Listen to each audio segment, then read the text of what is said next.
This last year though, and now, right, was really all about protecting DDA funding in the state budget. And whatever you hear out there in the public or the media, you need to know that there are many of us, not just me, many of us in the General Assembly who have your back on those issues.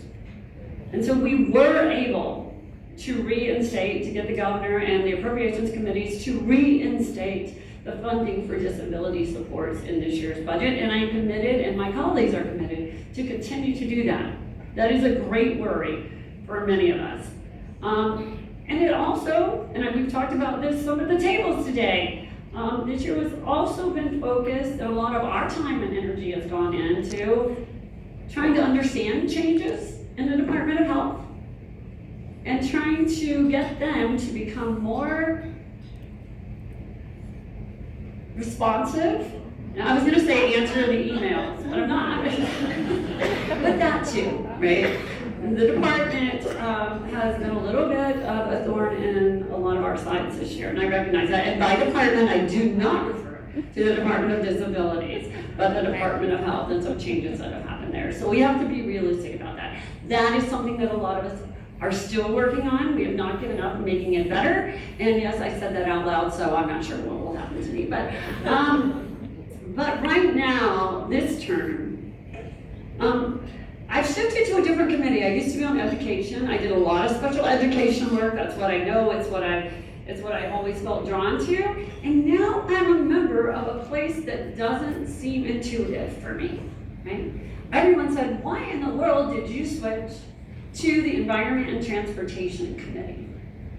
How are you going to do disability supports there?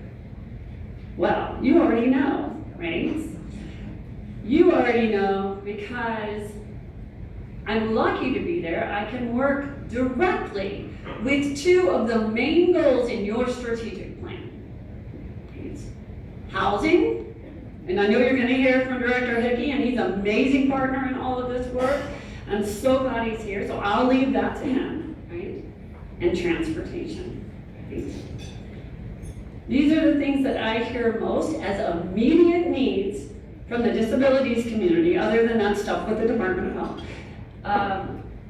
And the needs that I feel we are most behind the ball on trying to solve. We are not prepared for this in the state of Maryland.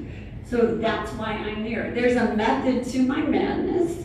And even the committee has said to me, like, why are you here? We don't do disability bills. Well, you do now, friends. Yeah, we do disability bills in housing and transportation and even environment and animal supports and a lot of other things that we do. So I am committed, as you are, to helping ensure that people with disabilities have safe, affordable, integrated, accessible housing. Affordable, accessible, right? And that people with disabilities have adequate transportation services in this county. Now, I love this county, and I'm sorry the county executive isn't here today because I would say thank you to her. She was cross-file as a senator on many of my disability bills. Some of the most problematic ones, I would say. So she's been a great supporter as well. But these issues, transportation and housing, they are very complicated and they are very expensive. So while we're making some strides toward affordable housing, you'll hear more about that, we need to do a whole lot more. We've made some improvements in disability transportation and MTA mobility.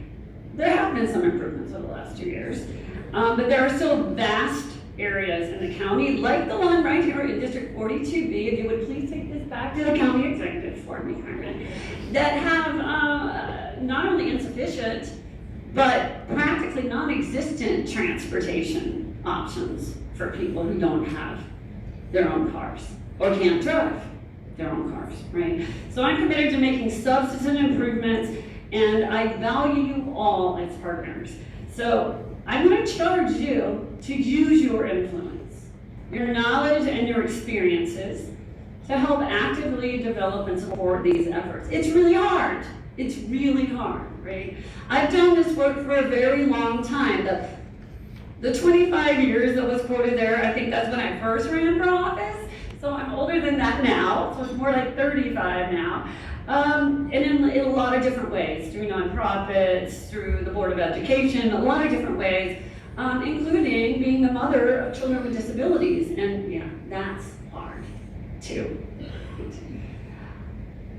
But this time is different. It's harder in a different way than it's ever been before, right? And honestly, not to bring you all down, because it's going to end positive, I hope, I am worried. And to stand up here and say that I'm not, would not be honest, and it would not be understanding the issues that you all are facing, right? I'm worried. I am really frustrated. And I'm tired. I'm tired. It's been a long fight. Okay? I'm also hopeful, and I mean this, I'm also really hopeful and I'm energized because of groups like the Baltimore County Commission on Disabilities. Okay? We don't have the luxury of being blissfully oblivious to the needs of the disabilities community. Wouldn't it be nice if we could just not know what the problems were? Right? But that's not us. Right? We have to continue working. Right? We have to collaborate and work harder than we ever have before right now. And I think that's why these sort of convenings are so important. And it's not just to learn and to chat and to talk with people, because there's nothing greater than being in this community of good people doing good work. I mean that. You can feel the energy.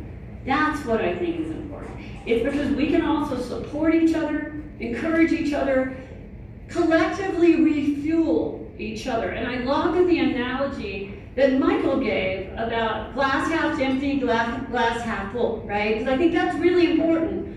A lot of us are a little bit half full or half empty right now, right?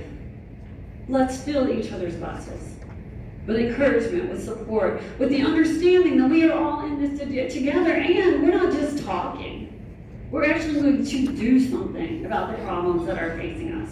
Okay?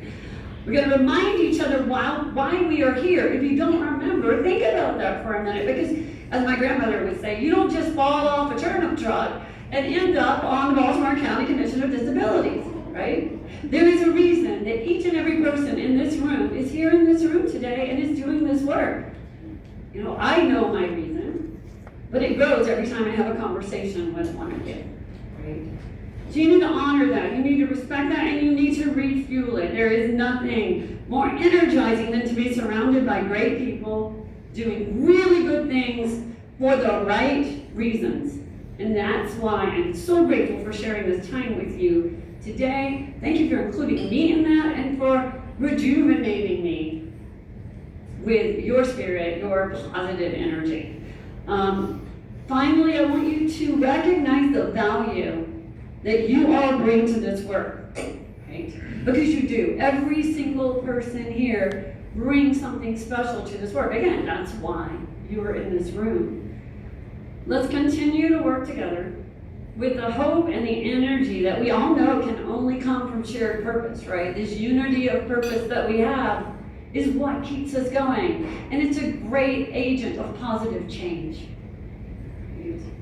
We're going to work for equity, for acceptance, for purposeful inclusion of all of our neighbors in Baltimore County and Maryland, but especially for housing and transportation.